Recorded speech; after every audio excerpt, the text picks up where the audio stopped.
Hola a todos, yo soy Santi y hoy os voy a contar por qué es importante saber leer las etiquetas del agua embotellada. ¿Y qué quieren decir? El agua, hablamos siempre de que es agua pura, que bebemos agua limpia, etcétera. Pues la realidad es que sí es agua limpia, pero no es completamente pura. El agua pura, completa, 100%, que solo tiene H2O, se utiliza en muy poquitos sitios. En la industria, por ejemplo, antiguamente se utilizaba en las baterías de los coches antiguos, ¿vale? Antes de que fueran eléctricos y también se utiliza muy habitualmente en laboratorios. Pero para consumo humano jamás es pura. Necesitamos que tengan minerales, ¿vale?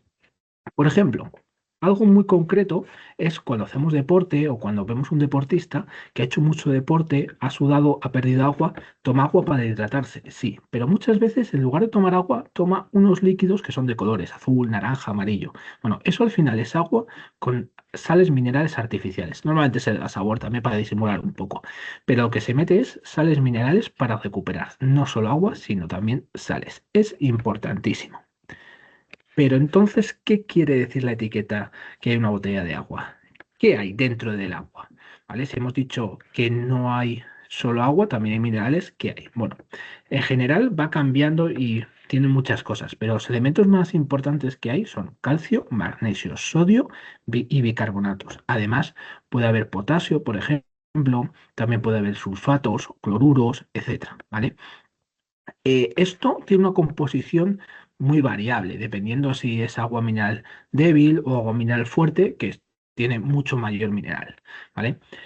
Pero en general estamos hablando de miligramos litro. Esto es muy, muy poco, pero es imprescindible para nosotros, ¿vale?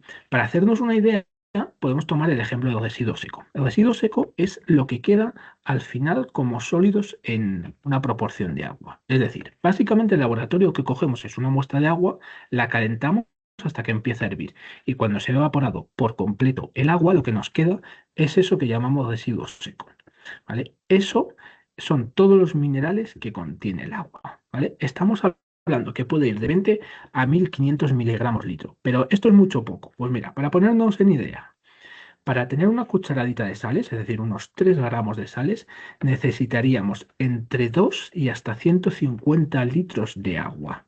Así, un poco a ojo, ¿vale? Una cuenta grande, pero más o menos para hacernos una idea. Es decir, tenemos eh, muy poca cantidad de minerales, pero son imprescindibles para nosotros. ¿Y por qué son imprescindibles? ¿Cómo nos afectan? Pues mira, aquí os he cogido varios ejemplos que son importantísimos. El calcio, yo creo que nos lo decían desde pequeños, lo importante que es para los huesos, que los fortalece, que los refuerza la estructura ósea, etcétera, ¿vale? Pero es que también permite que los músculos se contraigan. Y esto es importantísimo, por ejemplo, para el corazón que está en constante movimiento. O sea, sin calcio el corazón no latiría, ¿vale?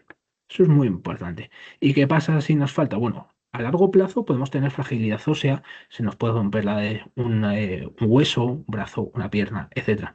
Pero también a corto plazo lo que podemos tener es calambres musculares, ¿vale? Típicamente cuando se hace deporte. El magnesio es también importante porque proporciona energía, pero no solo eso, sino que también actúa como regulador del sistema nervioso. Y esto se convierte en que si nos falta el magnesio, lo que nos aparece es la fatiga, el cansancio, etcétera.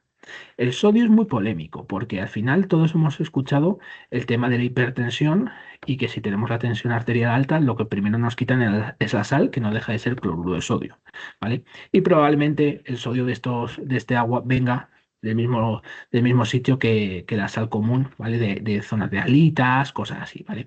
¿Cuál es el problema? Bueno, que efectivamente un exceso de sodio nos sube la tensión, pero el sodio como tal actúa como regulador de la presión sanguínea.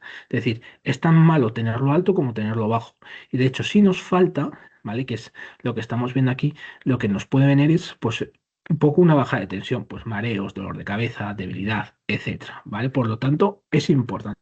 De hecho, hay un bulo por ahí que dice que, bueno, que si tenemos la tensión alta no podemos beber agua con contenido en sodio. No, a ver, agua con contenido en sodio vamos a tener. Lo que pasa que hay que moderar toda la cantidad de sodio que tomamos, es decir, tener todo de acuerdo. Pero no pasa nada por beber agua con sodio, porque es lo suyo, beber agua con sodio. Y luego tenemos el bicarbonato. Antiguamente los señores, después de una comida así copiosa, grande, se tomaban siempre una cucharada de bicarbonato con agua. Y era para regular un poco el pH y que no tuvieran acidez de estómago. Esto se ha dejado de hacer, bueno, entre otras cosas, porque es un poco de aquella manera, tomarse un vaso de bicarbonato, o sea, come menos. Pero la realidad es esta, que sirve para regular el pH y aliviar la acidez, ¿vale? Con lo cual, tomar agua rica en bicarbonato, pues es interesante para estas cosas. Pero, ¿de dónde vienen los minerales? Que es lo que estamos pensando.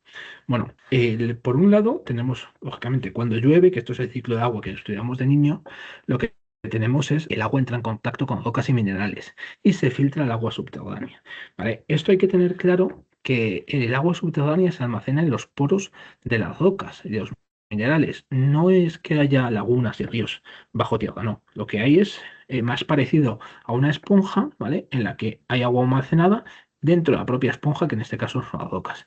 Ahí puede aparecer naturalmente un manantial, ¿vale? Y también puede aparecer un pozo, ¿vale? Que se hace de manera artificial y de ahí se extrae agua mineral natural. Alternativamente, se puede hacer un agua mineral que no es natural. Es decir, se coge agua que se limpia.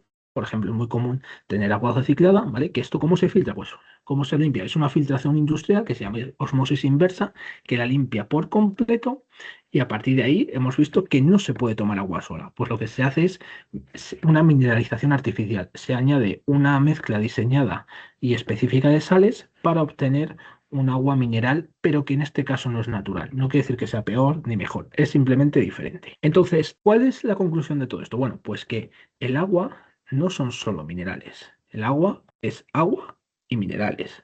El H2O no va solo. El agua actúa como vehículo de los minerales, ¿vale? Entonces, los minerales nos ayudan en nuestro día a día y no ya es solo que no podamos hacer nada sin minerales, es que no podríamos vivir sin minerales. Es lo más importante. Es decir, y la mejor agua siempre lleva minerales, la mejor para consumo humano, por supuesto, ¿vale? Entonces, ¿cuál es la mejor agua que podemos beber de acuerdo a la composición? Bueno, pues depende un poco de cada caso. Si hacemos deporte, pues necesitamos aguas minerales fuertes para recuperar electrolitos, para recuperar sales, etcétera. Si estamos un poco cansados, pues necesitamos aguas con más magnesio. Si tenemos calambres, pues necesitamos beber agua que tenga calcio.